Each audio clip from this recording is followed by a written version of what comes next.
As the crimson glow of Valentine's Day bled into the evening, I couldn't help but feel a flutter of excitement. Rebecca, a girl I had been infatuated with since our awkward high school days, had finally agreed to a date. We lost touch after graduation, but a chance encounter at a mutual friend's wedding had rekindled an old, smoldering connection. She suggested an unconventional date, a night hike to an overlook rumored to offer the city's best view.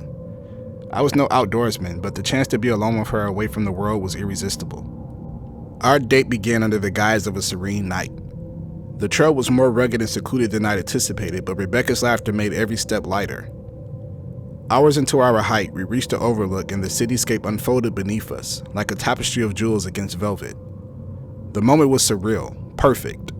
Then, as if the night sensed the intrusion of our joy, things started to unravel. A piercing scream shattered our solitude. We exchanged a glance of mutual terror before the primal parts of our brains kicked in, urging us to investigate. We traced the sound to a small, decrepit cabin half hidden by the overgrowth. The door creaked ominously as we pushed it open. Inside, the air was thick with the metallic scent of blood. In the dim moonlight filtering through the broken windows, we saw shapes on the floor, too still, too silent. My heart sank as the realization hit. We stumbled upon a scene of recent violence. Rebecca gripped my hand and I could see her knuckles turn white. We had to leave to get help, but as we turned to flee, a shadow detached itself from the darkness. A man, tall and imposing, his eyes reflecting the moonlight with a predator's gleam. He spoke in a voice that slithered into my mind, a voice used to command and terrify. He claimed the cabin, the gruesome scene, and now us. Panic clawed at my insides. We were trapped, the city's lights mocking us with their distant safety. The man advanced with a twisted smile on his face. He reveled in our fear, thriving on it like a creature of the night. I don't know what dormant instinct awoke in me then, but I lunged at him desperate and wild. Rebecca joined the fray, her fear metamorphosed into fierce determination. The cabin became an arena of primal struggle, every second stretching into eternity. In the chaos, Rebecca managed to break free and dash into the night. The man, momentarily surprised, gave chase. I followed, my lungs burning, driven by sheer terror and the unspoken pact to protect each other. The forest was a maze of shadows and deception. Branches clawed at my skin as I ran, with the sound of pursuit a constant companion. And then a stroke of cruel fortune. The ground beneath me gave way and I tumbled down a hidden ravine. Pain exploded through my body. As consciousness flickered, I heard the man's frustrated roars above. Rebecca had eluded him, her escape a small victory in the night's terror. But as my eyes closed, I couldn't shake the feeling that the true terror wasn't the man nor the chase. It was the darkness that lived in the hearts of men, waiting for a night like this to reveal itself. When I awoke, it was to the sound of sirens and the soft touch of rain. I was rescued, they told me, but the man remained a wraith in the night, a story whispered in hushed tones. Rebecca and I, bound by our shared ordeal, never spoke of that night. But every Valentine's Day, as the world celebrates love, we exchange a glance, a silent acknowledgement of the night when love led us to a dance with death.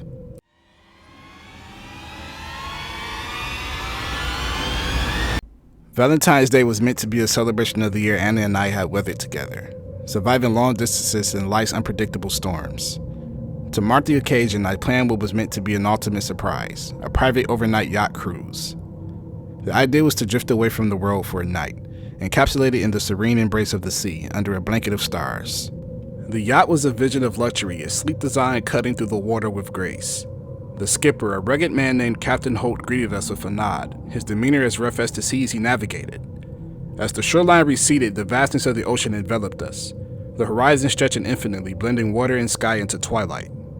The evening commenced with a picturesque sunset, the sky a canvas of fiery hues. Dinner was served on the deck, a gourmet spread that echoed the opulence of our surroundings. Yet, as the darkness deepened, so did a sense of foreboding. The ocean, a lulling presence by day, transformed into a churning abyss. It sounds a haunting melody of unseen depths. The first jolt of terror struck without warning. A sudden harsh alarm shattered the calm, the yacht's navigation system flashing urgent warnings of breached perimeters and system malfunctions. Captain Holt's attempts to soothe our fears were futile. His eyes betrayed a glimmer of unspoken dread. The luxury vessel, our haven of romance, was now a driftwood in the sea of darkness, its state-of-the-art technology rendered useless. Then, amidst the chaos, another layer of horror unfolded. A series of thuds resonated from the lower deck, a sound alien to the yacht's rhythmic sway. Captain Holt's demeanor shifted from concerned to defensive, his hand inching towards a concealed firearm. He muttered under his breath about a breach, about something on board that shouldn't be. Anna and I exchanged a glance of mutual terror. The realization hit us like a tidal wave. The yacht was not just adrift, it was invaded. The isolation we sought was now our greatest adversary, the vast sea barrier between us and salvation. Our survival instinct took over. With Captain Holt as our reluctant ally, we navigated the yacht's claustrophobic corridors, the sounds of our uninvited guests a constant echo in the shadows. Each creak and whisper of the yacht turned sinister, a playground for the fears of our minds conjured. The chase was a maddening game of cat and mouse, our pursuers always a shadow away. The yacht, a labyrinth of luxury and technology, became our battleground. The opulent rooms and corridors, once symbols of dream getaway, transformed into a maze of terror and desperation. The climax was a heart-pounding confrontation on the deck under the sky torn between the darkness of the night and the cold of the moon. Our adversaries, mere silhouettes against the nocturnal glow, were relentless, but so were we, filled by the primal urge to protect what was ours, our lives, our love. As dawn broke, painting the sky with the first light of survival, the authorities arrived, guided by our distress signals. We were saved, our ordeal nightmarish memory etched into the canvas of our lives. In the aftermath, as we nursed our wounds and recounted our tale, Valentine's Day evolved from a celebration of love to a testament of our resilience. The ocean of relentless force had tested us, but in the crucible of terror, our bond had emerged unbroken, a beacon of hope and strength in the face of the abyss.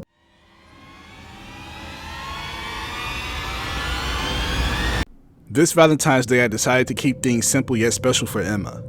Instead of the usual night out, I planned a cozy romantic evening at home. Our house, a charming but slightly antiquated two-story on the outskirts of town, offered the perfect setting for an intimate dinner. I spent the day preparing her favorite dishes, setting the mood with candles and selecting the perfect playlist. As the evening settled in, the storm was brewing outside. The weather forecast hadn't mentioned anything severe, but the rapidly darkened sky and the increasing wind suggested otherwise. I shrugged it off. A storm could only add to the cozy enclosed feeling indoors. Emma arrived and the night unfolded beautifully. The food, the music, the ambience all seemed to align perfectly. But as we settled into the living room, the power flickered and went out, plunging us into the darkness. It was then that the evening took an unexpected turn. Using our phones as makeshift torches, I navigated to the basement to check the fuse box, a relic in this old house. The basement, with its low ceilings and musty smell, was cluttered with boxes and old furniture. As I fumbled with the fuses, I heard what sounded like footsteps above. Assuming it was Emma, I called out to her but received no reply. Returning upstairs, I found Emma in the living room, puzzled. She hadn't moved from her spot, the footsteps unaccounted for. Our rational minds told us it was the house settling, a common occurrence in older structures, especially during storms, yet an unsettling feeling began to creep in, a whisper in the back of our minds suggested not all was as it seemed. The night progressed, the storm outside intensifying. Each gust of wind seemed to rattle the house, creating an orchestra of creaks and groans. We tried to focus on the movie we'd started, but the atmosphere was increasingly tense. Then, a loud crash in the kitchen sent us both jumping. Heart pounding, I cautiously approached only to find a window had flown open, the wind wreaking havoc. Relief washed over me. As I secured the window, I noticed something unsettling, a set of muddy footprints leading into the house, not the kind we would leave.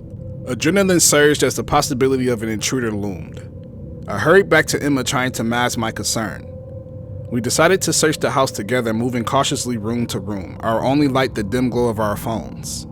As we climbed the stairs to the second floor, a sudden movement in the periphery caught my eye. A shadow fleeting and elusive disappeared into a room. My pulse raced. Was it a trick of the light, or had someone indeed found their way into our home? The next moments was the tense, harrowing exploration of our own home, each room a potential hiding place for this unseen intruder. The familiar spaces felt alien, hostile, each shadow a potential threat. The storm outside raged on, mirroring our inner turmoil. In the master bedroom, the climax of our ordeal unfurled. As we entered, a figure lunged out from the closet. A scream caught in my throat as I instinctively tackled the intruder to the ground. A struggle ensued, a desperate fight in the dark, every second stretching into eternity. The intruder, caught off guard by our resilience, managed to break free and fled through the window he had presumably entered through. Breathing heavily, we locked the room down and called the police.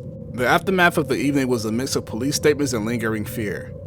The intruder was never found, their motives unknown, leaving us with a haunting uncertainty. Our Valentine's Day, intended as a celebration of our love, had turned into a night of terror, a reminder that sometimes the most chilling horrors are those that invade our personal sanctuary, shattering the illusion of safety within our own walls.